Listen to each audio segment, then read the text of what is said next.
Hello everyone, আমি অনির্বাণ, আমাদের channel আপনাদের সকলকে স্বাগত। আজকে এই ভিডিওতে কথা বলবো মাস্তি 4 এই সিনেমাটার ট্রেলার নিয়ে। তো চলুন ভিডিওটি শুরু করা যাক।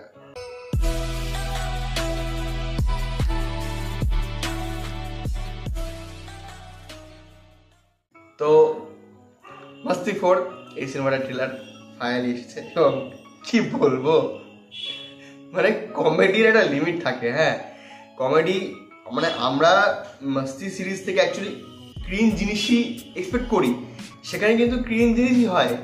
কিন্তু এই ট্রেলারটা যেভাবে বানিয়েছে না, দেখবেন ফট করে ট্রেলার শুরু হয়ে গেল, কোনো ন্যারেশন নেই, কোনো কথা নেই, বার্তা নেই, গান দিয়ে ট্রেলার শুরু হয়ে গেল, ইন্ট্রো চলে এলো, একটা পটা নায়ক আসছে।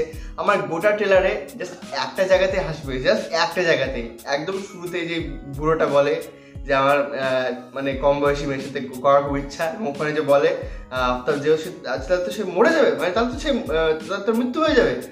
তো ওখানে বুড়োটা বলছে তো মরে যাক গা, মানে মেয়েটার কথা বলছে, ও যে মরবে ওটা বলছে না। যাও, ওই কমেডি পোর্শনটা কিন্তু খুব মজা লেগেছে। তাছাড়া গোটা ট্রেলারটা আমার একদম বাজে লেগেছে, মানে কি বলবো, কোনো হাসি নেই, মজা নেই। আর যে জিনিসগুলো ঘটছে আপনি দেখুন, র্যান্ডম সিন, আমরা জানি যে ট্রেলার কাটে র্যান্ডম সিনই আসে, কিন্তু সেগুলোর তো একটা ইম্প্যাক্ট থাকবে, মুখে একটু হাসি আসে না। এবং আরশাদ ওয়ারসি, আমি জানি না যে তিনি যে এগুলো ডিজার্ভ করেন, তিনি সেগুলো নিজেই কেন দূরে সরিয়ে দেন। এরকম একটা সিনেমাতে তার কী দরকার ছিল আমি বুঝতে পারলাম কাজ করার। মানে এই যে তার যে জলি LLB 3 গেল, এরপরেও যে মানুষ এরকম বাজেট সিনেমাতে কাজ করতে পারে, বা এই যে ভাগবত চ্যাপ্টার 1 সেটা তো ভালো হয়েছে, এই ধরনের কন্টেন্ট করুন, তা না ঘুরে ফিরে কী সব কাজ। আর তুষার কাপুর তো ওরকমই চিরকাল ছিল, ওকে নিয়ে তো কিছু বলারই নেই, মানে বাবার লেভেলে তো নয়, ও কোনো লেভেলেরই নয় অ্যাকচুয়ালি। হ্যাঁ, ওই ওই যে হয় না। তো যাই হোক, আমার মানে ট্রেলারটা একদম পোষায়নি, এবং আমি কিছুদিন আগেই মাস্তি সিরিজটা আবার রিভিজিট করছিলাম, কারণ যেহেতু এটা আসছে বলে, মানে দেখার যে ইচ্ছা ছিল সেটাই চলে গেল। হ্যাঁ, ওই যে রিতেশ দেশমুখ যে কমেডিগুলো করে সেগুলো জেনুইন হয়। এই ট্রেলারটায় সব কিছুই তার মানে মেকি লাগছে, মনে হচ্ছে জোর করে কমেডি করছে, আর সেগুলো হচ্ছেও না।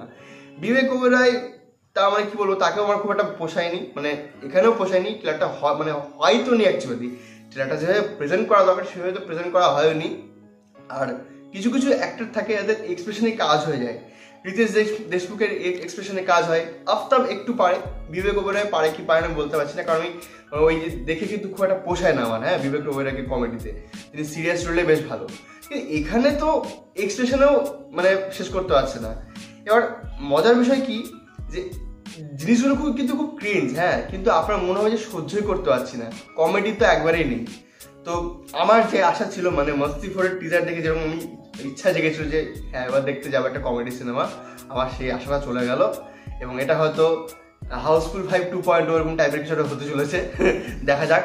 তো এই ছিল আজকে ভিডিওটি ভালো লাগলে লাইক করুন, কমেন্ট করুন, শেয়ার করুন, আর প্লিজ মাস্তি করবেন না। আর এই সিনেমাটা ভাই আমার দেখার ইচ্ছা রইল না, দেখা যাক যদি কেউ একটু ভালো কিছু বলে। Thank you.